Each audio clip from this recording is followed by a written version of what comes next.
கர்நாடக மாநிலம் பந்திப்பூர் புலிகள் காப்பகத்தில் சுற்றுலா பயணிகள் சென்ற சஃபாரி வாகனத்தை புலி ஒன்று திடீரென துரத்தியதால் பரபரப்பு ஏற்பட்டது. கூடுதல் தகவலை செய்தியாளர் சுரேஷ் வழங்க கேட்கலாம். சுரேஷ், வணக்கம். இந்த செய்தி குறித்த முழு விவரம் என்ன?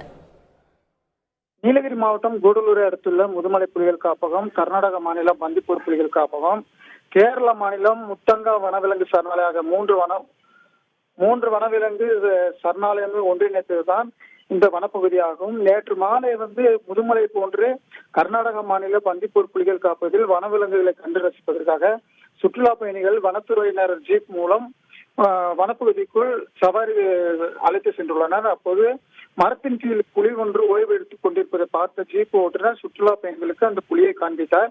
அப்போது யாரும் எதிர்பார்க்க விடாம புலி எடுத்து ஜீப்பை நோக்கி வந்த வண்ணம் இருந்தது. திடீரென அந்த புலி வாகனத்தில் இருந்தவரை உறுப்பியபடி அச்சுறுத்தியதால் பரபரப்பு ஏற்பட்டது. இருப்பினும் ஜீப் ஓட்டுநர் மிகவும் திறமையாக புலியிடமிருந்து சுற்றுலா பயணிகளை பாதுகாத்து அழைத்து வந்தார். இதனை வாகனத்தில் சென்ற சுற்றுலா பயணிகள் தனது செல்போனில் பதிவு செய்த காட்சி தற்பொழுது சமூக வலைதளங்கள் வைரலாகி வருகிறது. கூடுதல் தகவலுக்கு நன்றி சுரேஷ். செய்திகளை உடனுக்குடன் தெரிந்து கொள்ள உடனே சப்ஸ்கிரைப் பண்ணுங்க.